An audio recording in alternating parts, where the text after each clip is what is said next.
Yep.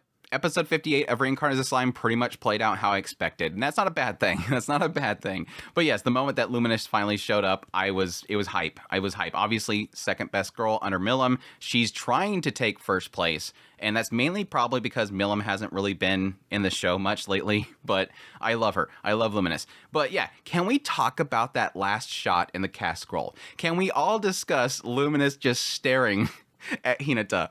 Again, my predictions here is that, yes, there's an isekai and an ice cube back at Luminous's place, and I'm thinking that she's projecting that onto Hinata. Like, maybe, like, she failed this person that's in the ice cube, and that person is slumbering, and she's trying to fulfill her promise, and Hinata's kind of taking that love. So, when they're in the bath, she's just staring at her, and Hinata's like, they're like, oh, crap. But no, anyways, Luminous was great. I did find it very fascinating that when Luminous showed up, she was trying to obviously hide the fact that she's a demon lord. I mean, this is the first time, again, that anybody there, except for, obviously, Rimmedu's seen him, but people under Luminous, they all believe that she's a god. They don't know that she's a demon lord. So the only person there is obviously Lewis and obviously Hinata. But of her people, everybody else, the Crusaders, the Rooks, they all believe that she's a god. So this is the first time they've ever actually seen her. So it does seem like she's still trying to keep under wraps that she's a demon lord. So I found it kind of interesting when she first shows up. She's announced that she's Luminous. Everybody freaks out. They're all bowing. But at the same time, Rimmedu, because he doesn't see what we've been seeing for a while now, this is the first time he's like, oh, so she's Luminous. That's the god. That's weird. But additionally, like this whole segment where she keeps using holy magic and it's puzzling to Rimmedu, I wonder if that's because she's hiding her magic as holy magic. It kind of makes me wonder if she's disguising what she normally would use as holy magic, or is her power just holy magic? That's the question mark. And I kind of wonder if it's a case where she is disguising it as holy magic. Okay, I gotta heal her. I'm gonna use this demon lord magic on it, but I'm gonna make it glow white. That way it looks like a miracle. Even Rimmedu's like, oh, this is definitely a miracle. I kind of found that fascinating, and it kind of makes me wonder now that obviously Veldora screwed it up. I like it because it's like we finally get to see the grudge in first person, like right there. And what we see in the OP is, yes, Luminous coming there, and then Veldora's like, yes, it's my turn, right? No, I'm sorry, it's all over. And then she immediately is like, that grudge is over. Because he literally wanted to make sure that he didn't make the same mistake. Like, it implies that he didn't recognize her before. And so she's like, oh, it's the Demon Lord Luminous. And yes, I didn't fail this time. Demon Lord Luminous. And she gets all super mad because he's revealing her secret to all these Rooks, which I kind of wonder, are they going to die? She wouldn't kill him, but it's going to be like this moment of like, okay, guys, the cat's out of the bag. Keep it to yourself, please. Please. But yeah, it kind of makes me wonder how that's going to play out. I mean, we obviously get a montage of them enjoying the niceties of Tempest, which I love, because this might actually mean that Luminous will show up more in the story, because like everybody else, the moment they get introduced to the niceties of Tempest and what they provide, they keep coming back. They can't keep away. Except for Milim, apparently for some reason. Milim doesn't show up anymore. But yeah, so she's been introduced to that, but it was like that whole montage, and it's like nowhere in there's like maybe a discussion happening of like, yeah, about the whole God Luminous thing and you finding out that I'm a demon lord. He was lying. He's a stupid dragon. But yeah, it's obviously that whole joke of everybody realizing, oh, this Veldora is a dork. This is the person that we're all afraid of, is this guy. And Luminous is like essentially looping his own power back to him in pain, which is great because he's got, that kind of makes me wonder. So she's zapping the energy out of her target and she's able to feed it back to them as severe pain. So because Veldora has been holding up so much energy and penting it up, which is a joke in itself, he's all pent up with energy and he can't release it. Is she helping him do that? He's in pain, but at least is she getting rid of it by burning it? That's a question mark. Because I can totally see Rimmedu in the next episode literally going, yeah, so you're talking about how you need to get rid of this energy, or like maybe he feels better now. Yeah, we're going to have Luminous show up on a regular basis and just zap the hell out of you just to get rid of that, so we don't have to worry about letting it out and corrupting the area. I could totally see that happen. I could totally see that happening. But anyways, episode proper. It was a huge reveals in this episode. I mean, like I said, everything around the battle itself kind of played out how I expected. They show up there. They want to kill Hinata. He's like, no, you're not going to do that. Over here, Diablos is like, yeah, My barrier protected everybody. I did like the fact that Diablo literally turns to the people like, don't worry, I'll protect you. But not you, King. But not you. You could die. But no, he literally kind of turns the whole situation into he turns himself into the good guy. Like, he literally turns into the savior of everybody. Like, good job, clergy, which it was funny that they actually changed the name back to the 7-day clergy again. So thank you, translators, for continuously transferring back and forth on what you're going to call them. Maybe a different translator. But no, or maybe I don't know. It sounds like they're saying the same thing in Japanese, but I could be wrong. But no, he literally turns to them and says, don't worry, I'll protect you. And they're like, oh, thank you. What can we do to repay you? It's like, oh, yeah, you can report what actually happened here. That's all I want. And like, yeah, we'll totally do it. We'll say how you're a hero and you saved our lives. Like, yeah, he's just eating it up and just completely manipulating. And yeah, technically manipulating them to give up the throne to Yom. So we'll see if that actually pans out. But Diablo's pretty much gets it all figured out, crushes everybody. Now, I do recognize that it's interesting that from Remedue's perspective, when he got attacked by the Trinity Break or whatever, obviously, again, the fake out, oh, Beelzebub's alive. Your Beelzebub ability is still there. Yeah, she made it back up. Which, again, I'm still kind of, my theory on what's happening there is that I think she's forcing Remedy to get these attacks so that she can absorb them to draw them in. Like, it's almost like his whole system is literally trying to build him up as powerful as possible. Now, there's a side of me that's almost like thinking, is like later on, suddenly out of nowhere, it's going to break off from Remedy? Like, overtake Remedy? Or is it just a case of, yeah, it's this entity that is loving pulling so much information, because it's evolving. So I'm kind of curious if it's like the aspect of, again, with the whole situation with Hinata, they said that wouldn't hurt him or something like that. You can dodge or something like that. Then the moment that Hinata went to go use it, that's when they said, hey, Rimuru, use Beelzebub. Again, I think that they were trying to trick Rimuru into accepting the attack and then absorbing it. And that's why it backed it up. And now, like here, yeah, absorb this too. It wants to absorb things because it technically makes Rimuru more powerful. At the same time, I think it makes the system itself evolve. So it's kind of interesting that way. But no, what I was getting to earlier is that they used Beelzebub in order to absorb the actual attack, the Trinity Break, because it could have harmed Rimuru. And it's interesting that over here, Diablo didn't even flinch at it. So it's kind of like one of those things of like, yeah, Diablo is insanely OP. And again, it kind of plays into the whole thing that technically with the whole exchange with Sare, Sare was like, why the hell would you name this guy? And again, the naming usually helps them evolve. So it does imply the idea that Diablo could be more powerful than Rimuru. And this is kind of a sign of that. Like, again, didn't even flinch this attack. Now, it could be because he used his ability in order to trap them in that zone and crush them, but he was taking the attack. So anyways, yeah, he wipes the floor with them. They're out of the picture. He saves the day over there. And then over here, again, Rimuru, you have pretty much them doing their attacks. It doesn't hurt him. He uses absolute guard or something like that. Oh yeah, by the way, back here, there's a bunch of skills, and one of them makes him OP. Okay, yeah, whatever. Moving on. It's like the OP-ness of Remedy is like the least interesting part of this story, but it's fine. It doesn't bother me, but it's nothing to really talk about. He's just going to pull skills out of his butt and be OP. But no, it was interesting that at some point they were dealing with some sort of like, circle they put on them, and Xion literally breaks it. Like she usually does. She cut it, it dismantles it, goody-goody. But at that point, telling Rimuru, yeah, Xion could probably hurt you too. And it's like, does it matter? It's not like Xion's going to hurt him.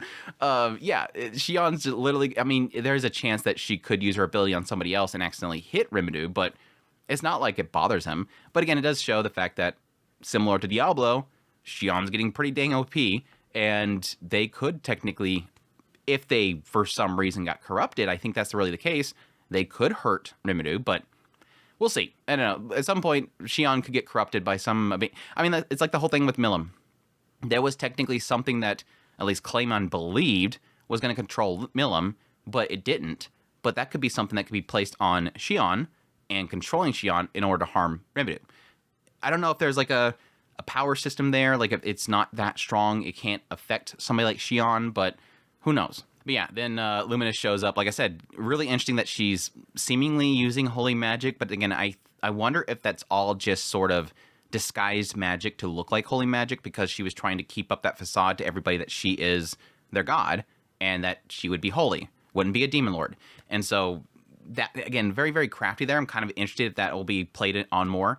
And then even when they go to kill the 7 clergy, literally it's like this holy spell that's holy light of hands coming down to take their lives. And it's like, again, I wonder if that's just her disguising it, just wiping them out with that. But still, anyways, that's all interesting. Now, after that whole situation, yes, obviously they go back to, Tempest, see Veldora, they'll have fun, introduce them into the whole situation. But additionally, off the side, we do see the last of the 7 clergy, which did kind of pop in my mind at some point. There's 3 here, 3 here. Where's the last one? Apparently Rozo? Now, there's the question mark, because yes, he did mention this idea of like this group of shadows or whatever, and I'm wondering if that is the clergies. But it does make me kind of wonder if Rozo did he replace one of the clergy, or was he always in the clergy? Or was he all the clergy? But it does show that at least one of them was destroyed, came back, and was Rozo. Now, the interesting thing there was that this Nicholas guy that took him out, the last clergy, which I think was the guy that bid Hinata farewell, seems like he's massively obsessed with Hinata, which makes me kind of curious what that's all about. My only kind of prediction there is that maybe Hinata at some point, maybe I'm forgetting. I don't remember them showing him prior to him sending off Hinata. So if there was another scene with him, I apologize. But I'm kind of assuming that he may have been saved by Hinata at some point, so he's been pretty much obsessed with her. I'm not sure if that's going to turn into like a whole yandere thing where he's that obsessed with her. I mean, he's literally saying there is only one person that he would deem a god, and that's Hinata. Which means that, and he even makes it clear there, it's all a charade.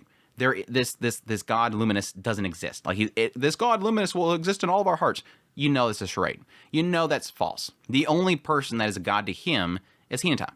Now that technically makes sense.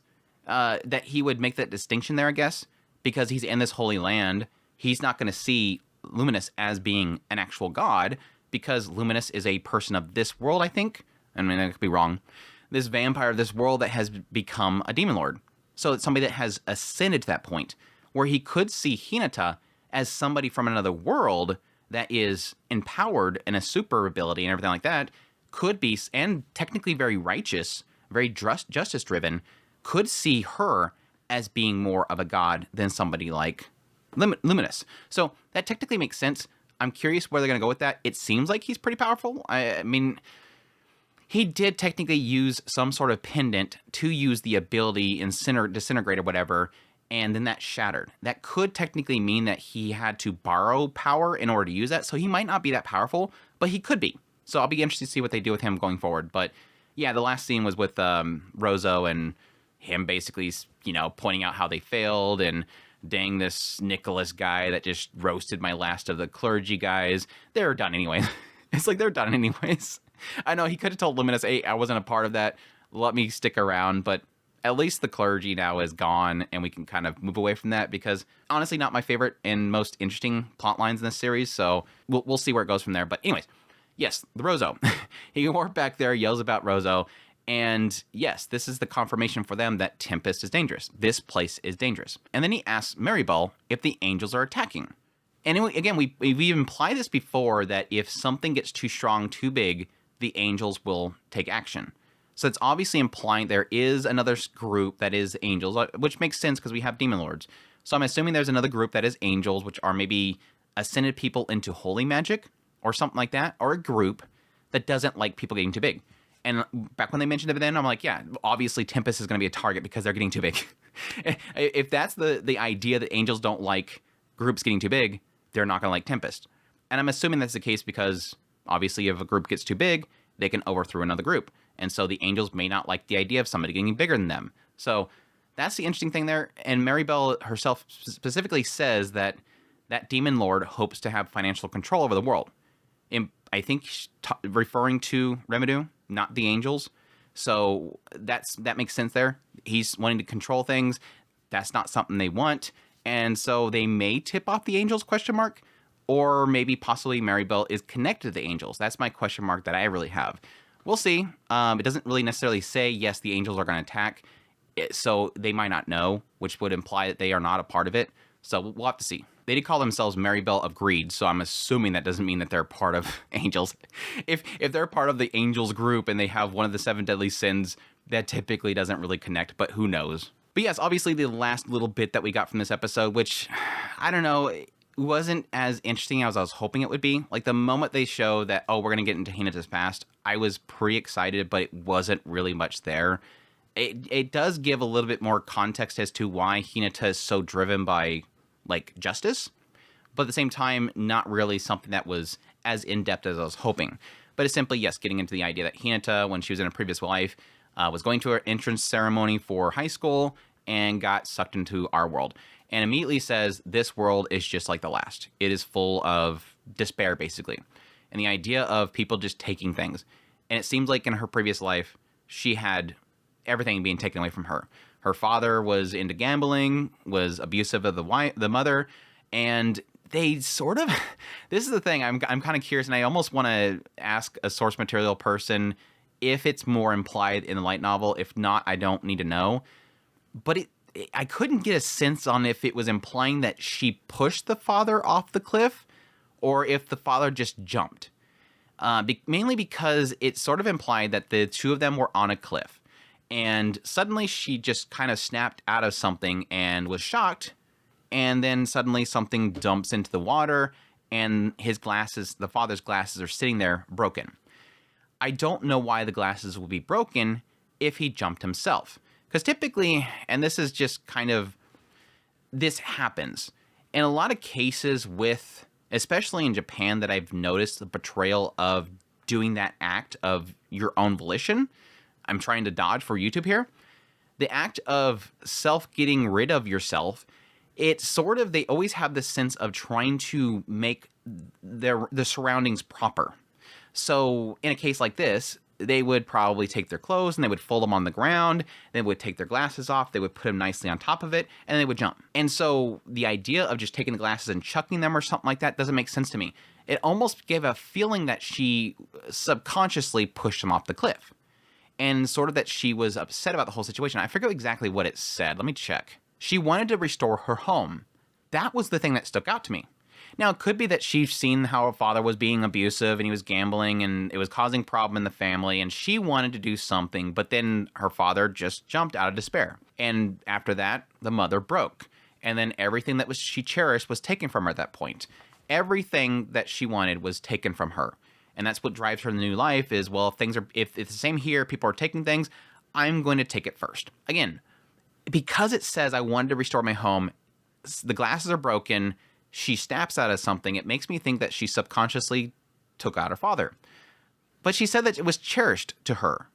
So that's the shocking thing there. That's the thing that doesn't make so much sense. So it's like, a side of me is like, is it because they were trying to not show the act so much in the anime that they made it too obscure to the point where I'm confused?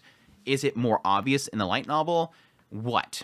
That's kind of the problem that comes with adaptations of things that have very serious subject matters, especially things like somebody jumping like that. So, I don't know. Again, if you're a light novel reader and you know the answer to that, let me know if it's in that segment. If not, it's fine. I'll leave it be. I'm probably never going to bring it up again.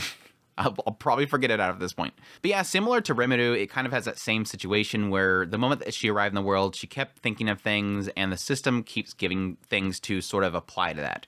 So because she wants to take things for herself, she gets a super. Because it's survival of the fittest, immutable rule of this world, gets preserver. So things are being applied to her as she's thinking about things the moment she arrives. So if you ever get isekai, just think about a bunch of OP stuff so you can get a bunch of abilities. I mean, that was obvious the moment that Rimuru first arrived in that world. But like I said, it was fine. It wasn't as interesting of a backstory for her than I was hoping. But yeah, she eventually runs into Shizue. Shizue, obviously, at that point, probably took her under her wing. And then that all kind of leads into later stuff. So yeah, it was decent. So that's that. I think that's pretty much it of the episode. Solid episode. We're obviously probably gonna get right back into meetings. So hopefully people that don't like the meetings aren't gonna get too upset. You know that we're gonna get right back into the meetings. I don't know. We do have this is a 2 core, isn't it? So there could be a chance that we could possibly get right into the angels. That seems to be what they're all kind of portraying as being the next step, because I think the merchants are out of the picture. The clergy's out. Luminous has been settled.